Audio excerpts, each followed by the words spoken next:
returning viewers, new viewers, and they will move, should be on the side, they will move and go up and down together.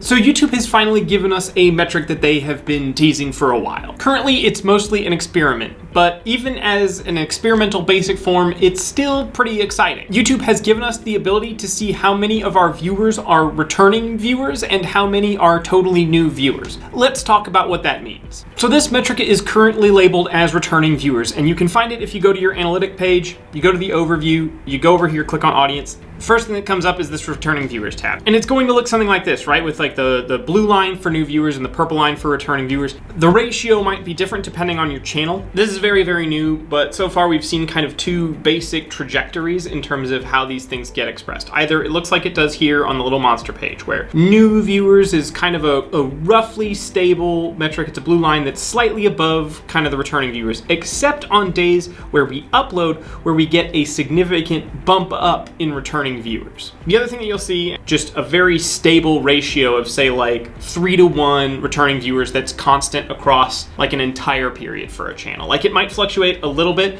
but it'll just be returning viewers, new viewers. They will move and go up and down together. So far, it sort of seems like that's a rough division of utility and entertainment channels, with utility channels looking like the little monster one, with the new viewers being a little bit higher except on upload days, and entertainment channels tend to have the higher returning viewers. Also, for the record, this is obviously a new metric. It's experimental. It is entirely subject to change, both in how it's demonstrated, and that could change like what the colors are and what kind of data is expressed specifically, but so far, it seems to be kind of how it's shaking out in terms of like roughly what it looks like. Also worth noting is right now you can only go back as far as September 2020. Should be good for most analysis things, but you can't do a deep dive that goes 5 years back with this to see how your audience has changed over time, which is a little bit unfortunate, but c'est la vie, we're getting something, so not gonna complain.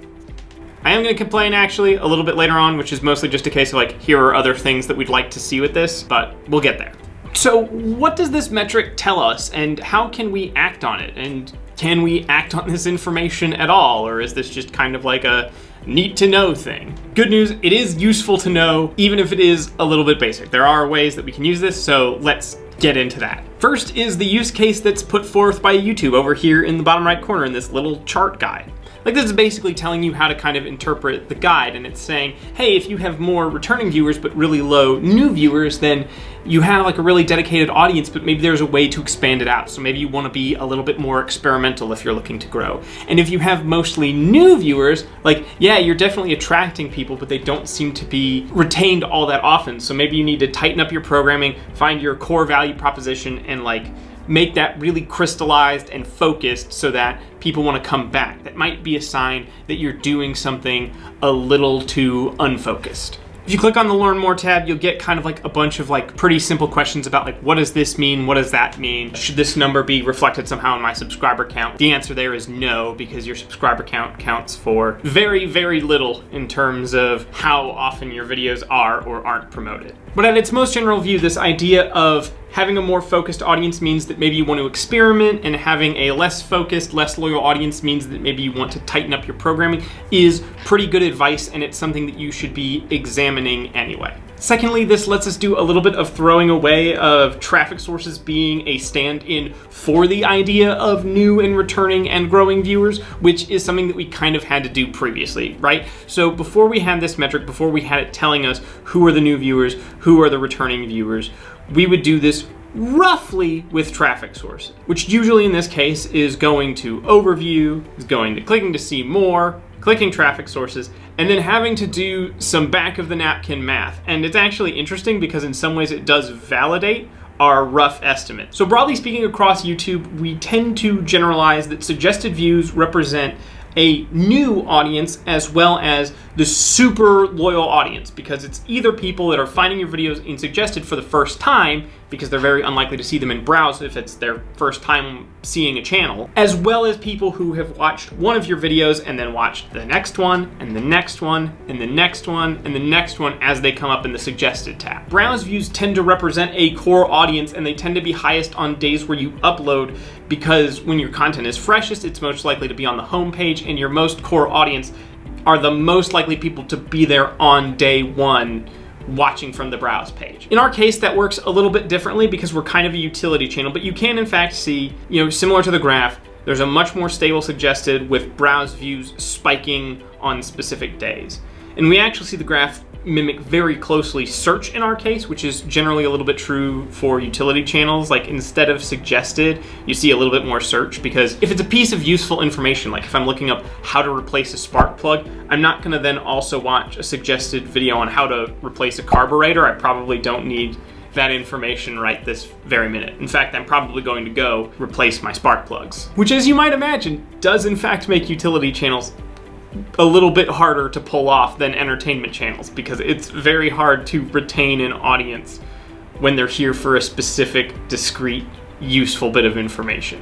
Which, not to get too off topic, is why a lot of utility channels go out of their way to stall as long as possible before explaining things, and why you get really frustrated watching those channels. And also doesn't really work, but I don't know. If people ask me that, I'll tell them that, but I'm not going out of my way to tell every utility channel to like get through your intro and stop pissing people off, me included. And when we have those channels where we see a 3-to-1 or a 4-to-1 ratio in terms of returning viewers to new viewers, those channels tend to have pretty high suggested view counts as well. And if that sounded really weird and annoying and there's edge cases and like, well, this time it's search, but this time it's suggested, and that sounds really annoying, it definitely is, and that's why we're pretty amped to have just this returning and new viewer metric, because it will simplify a lot of that, and it will help us just kind of interpret how we understand growing audiences now. Because if I see someone say, hey, you had a spike of new viewers here, and then you had a lot of returning viewers afterwards, I can say that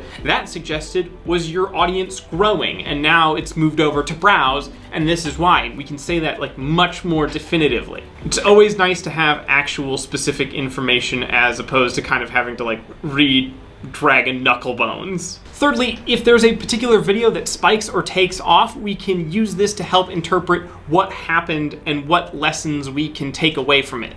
So let's take a look at the Little Monster channel, and also because I'm probably not going to escape this video for a while, but I did this video on the Spiffing Brit thing, or I swear I'm not going to get into it. This video did particularly well. So looking at kind of the last month, it was a pretty big spike in terms of returning viewers.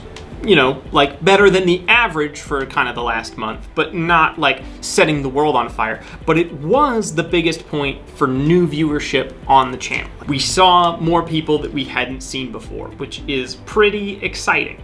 Now the question becomes, what happened to those people? Did they stick around? Well, if we look really here in the edge case, we see that there was kind of a weak spot in returning viewers. It started to climb before that, before the Spiffing Brit video. It didn't really get higher after that point, right? It was like 176, 147, 112. And over here, it's like 116, 120, 110. It's about the same. Doing that video, we didn't suddenly see a downtrend in returning viewers, but we didn't see like a huge uptrend either. New viewership did stay a little bit higher after this point, right? Like, over here, 222, 212, 199, 234. Over here, 237, 244, 236, 253, 261.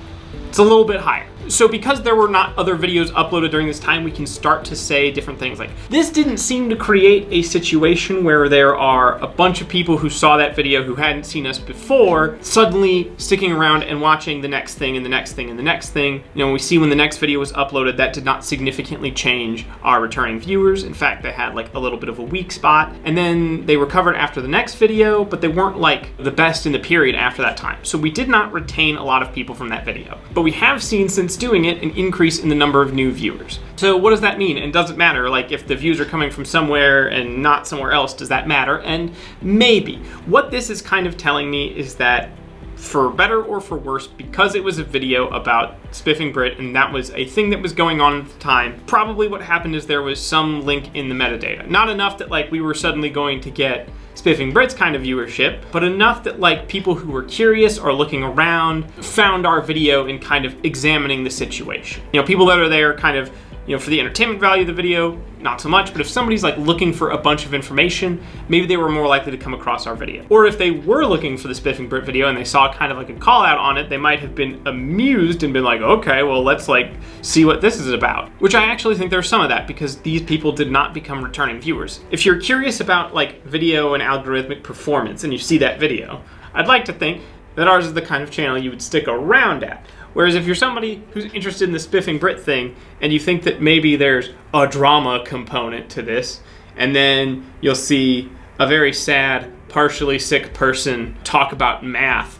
for 40 minutes, you're probably not gonna like stick around. I don't know that that's what happened 100%, but I can know it or suspect it a lot more cleanly based on what we have available now that we did not have available before. So that is pretty cool. And then we can start, you know, seeing interesting things like, you know, this was interesting because new viewers and returning viewers were almost the same, which is generally not true when we see a spike. Usually returning viewers spikes above. Like, you know, we can start to pinpoint spots where that's interesting, and then hopefully over time we can plot weird, interesting things and start to create better insights and understanding. So if you're looking at this metric, go and look through kind of videos that were interesting to you or that had a particular spike and see how their viewership is different from what it is on a day-to-day basis or on days when you don't upload. If something is shifting or changing or being weird, you are now much better equipped to understand it than like what we just had traffic sources and had to kind of guess. So that's pretty exciting. Even though this is still a little bit basic, there are things that you can learn from it. Which gets us into the next point, because this is a little bit light and it is a little bit remedial, and I would love to have more. So here's kind of my wish list for what this metric would ideally have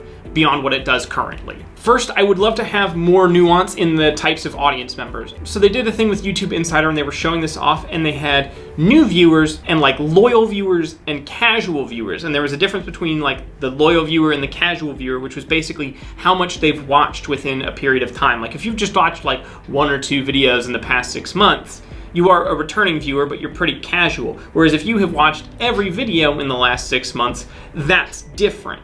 And it could be super helpful to understand that, because every now and again there's going to be new viewers, and like, sure, you want to attract new viewers and grow your audience, but it might be more interesting if you could look for like casual viewers and people who pop in every now and again and see like, what am I doing that these people show up sometimes? And is there some way that I can reach out to those people more? Like that might be a more valuable strategy for growth. And I'm hoping that we can get some greater nuance there, or even set thresholds of nuance. Like that'd be super cool if I could say like, give me a line of everyone who's watched 3 videos in the past 6 months and one for people who've watched 10 videos in the past 6 months. Like that would be super cool, but I would settle for just having like a tertiary, they're returning viewers, but they're casual metric. I think that that would be immensely helpful. Secondly, I really want to be able to look at individual videos in kind of like a see more perspective. And hell, let's just do, because it's on the mind, if I go to this Spiffing Brit video and I go to analytics and I go to the audience tab, I get unique viewers, I don't get new and returning viewers. I would very much like to be able to get this kind of data separated out by video. And it might seem like you don't need to get that nitty gritty when we looked at it, this video on the general page, and that's true, but we do like once a week uploads. If somebody's uploading every single day, those uploads and their viewership patterns can get a little bit mixed up. It can be way harder to see the effect of a single video, and being able to pull those out and compare them to each other would be really, really nice. I suspect would be very, very helpful when you get channels where it's like, it's fairly even all the way across and they're just kind of doing the same thing. So fingers crossed, really, really want to be able to look at this individually. And last but certainly not least, I very much want to be able to look at other analytics divided by these groups. So when you look at traffic sources, you can look at things like CTR as compared to traffic source, right? So if I come over here to overview and I go to see more and I click on traffic source to divide everything by traffic source, I can see how my big metrics break down by traffic sources. So we have 5 minutes 13 AVD in browse features and 326 in search. I'd love to be able to do new and returning viewers and see what their specific CTRs and AVDs are. I mean, heck, anything. I would love to be able to see anything and everything. Some of those get like a little bit weird, like a breakdown of traffic sources by new and returning viewers would be kind of hard to illustrate, and I get that, but like CTR and AVD especially, really want to be able to see those as a breakdown between new and returning viewers, and then obviously with the casual viewers like I mentioned. Those together would provide a tremendous amount of insight, and some of those on like a broad trend are probably pretty obvious. Like returning viewers, people who come back and watch our videos over and over and over again, probably have a higher CTR than new viewers, which, ooh, okay, I realize why it's probably complicated as I'm talking about this, which is that you can't get CTR from just people who watched, or it'd be 100%. Live edit of my wish list. I want new and returning viewer impressions. If you've been on the channel before, but you didn't click on this video, I very much want to know that. And if you are a potential viewer who just had an impression, I'd love to have you separated out from people who've watched a video before, so that we can know if a video's CTR did poorly because our core audience didn't watch it, or if it was new people that didn't watch it in the same way. Like obviously we can get some of that from the viewership breakdown, if we had it as individual videos. But I'd really love to see CTR, and AVD should just be possible. Like if we have the viewership data and whether or not they're a new or returning viewer, really want to see average view duration. And this would let us see when a video particularly succeeds or fails or has like an unusually high average view duration or a low CTR. If we could start to break down in different ways where that happened, that would be so nice. I mean, we can still do that a little bit with things like suggested and search and browse, you know, but it gets back to that point of like back of the napkin math, and I'd really love to avoid that where possible. So that's my wish list for this new metric. I feel pretty good that we'll get like individual video monitoring, and I feel pretty good that there might be some like nuance added later. I'm worried but very hopeful for the average view duration, and I think CTR is a little bit harder, but fingers crossed. You could just understand the implications of like a thumbnail or a title or a programming idea so much better if you had that. But I want to be clear, this is like a great start. Very happy to see this. I think that there's a lot that we can do with this. It's just not everything I could want yet. So, but I'm gonna keep looking. I'm excited to see how this updates. So that's everything that we kind of know and how we're using this audience metric. You should definitely take a look at it for your own channel, and you should see where your audience is coming from. Are you retaining a loyal audience, or is it mostly new people that they're coming in once, seeing one video, and then never again, and you're just churning through them? If you notice that one or two videos is unusually performing, it's getting more returning viewers or it's getting more new viewers, that might tell you a place that you can experiment and see more things. So beyond YouTube's idea of just like, you know, focusing in and experimenting out, it can tell you if those things are working, which is really, really exciting. So definitely take a look, definitely check it out, and also keep an eye out for updates in the future, because it's pretty good right now and it could be so much more. And with that, thank you so much for watching. Be sure to check out these other videos on audience development. If you like this video, be sure to leave a like to let us know that you liked it and that you would like to see more videos like it. And if you haven't already, subscribe to Little Monster for more videos on audience development every single week. See you next time.